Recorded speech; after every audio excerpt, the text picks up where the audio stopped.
In this video I'm going to show you how you can reactivate your Prizepicks account. First, you will need to load up the browser on your phone and go search for Reactivate Prizepicks account, and you want to click on the help center here, the first article that pops up. Now you will choose live support and then choose chat now.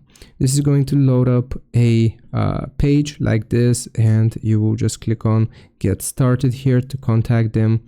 It's going to look like this, and I've just typed get started. Now it's going to ask you for the category which you want to choose, and we are going to choose account here. Now once you choose account, if you have any issues here, you will see eligibility and verification, login issues, responsible gaming tools, suspicious activity, start over account settings, taxes. Now for this, we are going to choose login issues like so, and here you gotta confirm you are located where Prizepicks operates. If you click on yes, then you will get connected to a Prizepicks customer support representative or agent, and you will explain that you want to reactivate your account and they should further assist you.